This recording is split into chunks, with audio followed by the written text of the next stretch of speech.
Buenas, senhores, tudo certo? Então, hoje vamos conversar um pouquinho sobre polinômios, tá? Para quem não lembra, polinômios são aquelas estruturas com um monte de x, um monte de potência lá, né? Uma junção de vários monômios.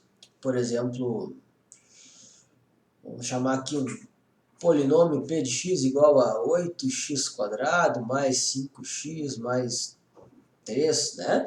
Então ele tem vários elementos, várias potências. Então hoje nós vamos conversar um pouquinho sobre o que é um polinômio, né? O que é cada uma dessas estruturas aqui, o nome delas, como trabalhar com algumas coisas. Então uma introdução ao assunto de polinômios, certo? Bem tranquilo, bem de boa. Trabalhar passo a passo aí que vocês vão conseguir entender com mais tranquilidade. Então olha só, polinômios então. Alguns pontos importantes, algumas características importantes dos nossos polinômios. Tá? Primeiramente, o nome. E essa letra maiúscula que vem aqui, ela é o nome do nosso polinômio, certo? Geralmente, gente, tá? Ela é representada por um P maiúsculo, P de pato, tipo esse, opa, ou a letra Q de queijo, certo? São as duas letras que geralmente representam aí nossos polinômios. Pode ser qualquer letra maiúscula, tá? Não necessariamente P e Q, mas são as que mais aparecem. Beleza? Outra informação importante é esse carinha entre parênteses aqui, que é o que nós chamamos de variável, tá? Ele é o nosso x, percebe que ele acompanha os nossos números lá depois, tá? Se aqui, por exemplo, for y, lá todos eles serão y. Se aqui for t, que é uma letra minúscula qualquer, na verdade, geralmente é x e y, mas qualquer letra minúscula pode ficar aqui, vai ser t em todos os lugares. Beleza? Outra coisa importante são os meus expoentes. Quem são os meus expoentes, gente? Expoente aqui, então, vou pintar de azul para vocês. Expoentes são esses numerozinhos em cima do x. Tá? Então, aqui meu expoente aqui é 3, meu expoente aqui é 2. Quando não tem nada em cima do x, meu expoente é 1, certo? E aqui, quando não tem nada, é como se fosse um x na zero. Então, meu expoente aqui seria 0. Tá? Então percebe que a gente tem aqui 3, 2, 1 e 0. Esses são os meus expoentes. E coeficiente é o cara que faltou ali, na verdade, né? Coeficiente, ele é aquele cara que está na frente do meu x. Então, o coeficiente são esses caras, que está de branco aqui, que estão na frente do x, esses números, tá? O que é extremamente importante ser levado em consideração é que o sinal vai junto. Então aqui meu coeficiente é 6, 2, menos 3 e menos 1. Tá? Cuida que o sinal ele é extremamente importante, ele tem que aparecer no processo. Tranquilo? Então agora vamos falar um pouquinho de cada um deles. Inicialmente, para falar sobre os coeficientes. Foi aquilo que a gente conversou agora ali, né?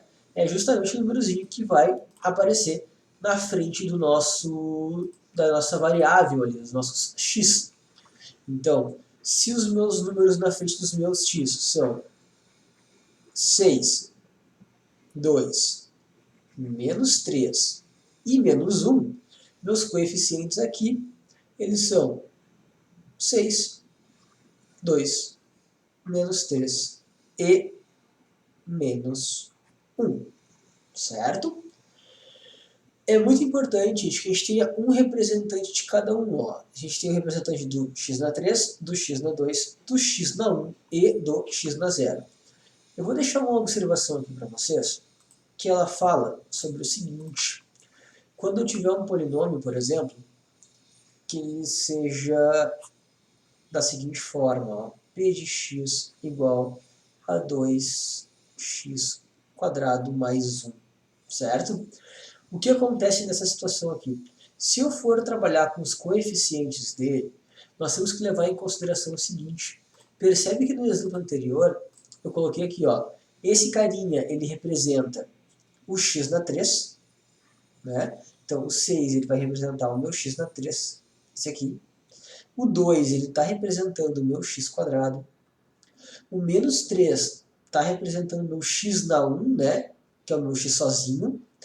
E o menos 1 está representando o meu x na 0, que é quando não tem x.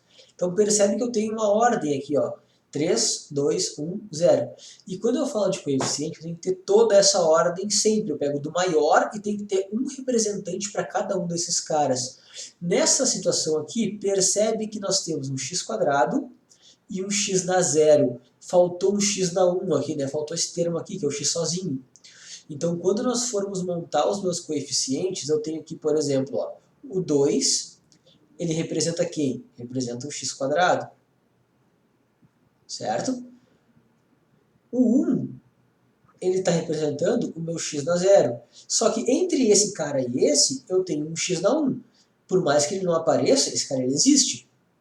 Quem vai ser o representante desse cara, então, se ele não aparece? O 0. Tá? E muito cuidado nesse detalhe aqui. É onde vocês costumam mais errar aí em questões e avaliações, enfim, perguntas, é nos coeficientes onde precisa aparecer um 0 no processo. Tá? Então, muito cuidado nessa parte da estrutura. Certo? Vamos para a próxima, então, grau de um polinômio. Gente, o grau de um polinômio é absurdamente simples, tá? Principalmente quando a gente trabalha com uma variável só. O grau de polinômio faz o seguinte, então vai pegar e olhar os expoentes, né? 3, 2, 1 e 0. Quem é o maior expoente? Esse cara aqui, o 3, certo? Se o 3 é o teu maior expoente, esse polinômio aqui ele é um polinômio de terceiro grau. Só isso, beleza? Bem barbada, bem facinho, só olhar quem é o maior expoente e esse cara é responsável pelo grau do teu polinômio. E já era. Lembrando que a gente está falando de polinômios de uma variável só, né, da mesma variável. Tranquilo? Barbada, né? Bem barbada. Penúltimo tópico, então, quando nós vamos trabalhar com o valor numérico de um polinômio, certo? Gente, valor numérico de um polinômio é quando a minha variável ela vale alguma coisa e eu sei quanto é. Então, digamos, olha só, aqui no lugar do x eu estou colocando 1. Ou seja, eu estou te dizendo que meu x vale 1. Se eu estou te falando que meu x vale 1, então o que vai acontecer aqui? Todos os lugares de x eu coloco o 1 no lugar deles. Reescreve toda a estrutura. Vai ter aqui então que 6 vezes 1 na 3, né, 1 ao cubo no caso, mais 2 vezes 1 ao quadrado, menos 3 vezes 1, menos 1, certo? Por quê? Porque teu x vale 1, estava dizendo lá no enunciado. Isso quer dizer, então, que 1 ao cubo é 1, né? Então vai ficar 6 vezes 1 mais 2 vezes 1 ao quadrado, que é 1 vezes 1, vai ser 1 também, menos 3 vezes 1, menos 1. Tranquilo? Então, 6 vezes 1, 6, mais 2 vezes 1, 2, menos 3 vezes 1, menos 3, menos 1. Agora, então, meu valor numérico, né, para quando o meu x vale 1 para esse polinômio p, vai ser 6 mais 2, 8, menos 4, 4. Só isso aí, certo? Só se organizar e fazendo bem com calma, lembrando a ordem de resolução, né? Primeiro potência, depois multiplicação e depois soma, sempre nessa ordem, tá? Se tu não tem familiaridade com isso, faz todas as potências, copia o resto. Faz todas as multiplicações, copia o resto. Todas as somas, copia o resto. Não vai misturando operações para não confundir tua cabeça. Beleza? E, por último e não menos importante, soma de polinômios. Gente, soma de polinômios, ele é basicamente a mesma história da soma lá nos números complexos, né? Até posso deixar o link aqui em cima para vocês. É a ideia de que eu só posso juntar caras iguais. Quem define quem é igual com quem é o meu expoente junto com a minha variável. Ou seja, quem é igual a quem aqui? Ó? X na 3 é semelhante a x na 3. Certo? Então, esses dois caras eu posso somar. Eu vou ter aqui, então... Deixa eu pegar o vermelho de volta. Eu vou ter aqui, então, 6x na 3 mais 3x na 3. 6 mais 3, 9x na 3. mantém o x na 3, tá? Ele é só uma referência, quem vai somar são os números na frente, são os meus coeficientes, certo? Então, esse cara mais esse vai dar 9x na 3. Depois, eu vou ter como referência o x quadrado, ó, esse cara e esse. Então, 2 desse cara mais 3 desse cara, eu vou ter, então, 5x quadrado, né? O x quadrado é só minha referência, então 2 mais 3, 5. Depois, então, o próximo carinha que eu vou ter ali, ele é o meu x sozinho, né? É esse aqui com esse aqui. Menos 3, menos 1, regra sinal, devo 3, devo 1, vou ficar devendo, então, 4x. E por último, e não menos importante, a minha variável independente, meu termo independente, que é o carinha sem variável, né? Eu tenho menos 1, tenho 10, então, devo 1, tenho 10, vou ficar então com 9. E esse aqui é o meu polinômio que resulta da soma desses dois caras, tá? Bem coloridinho, bem na manha, bem passo a passo. Olhem com calma e eu espero ter ajudado vocês. Qualquer coisa, sabem como me encontrar. Até mais.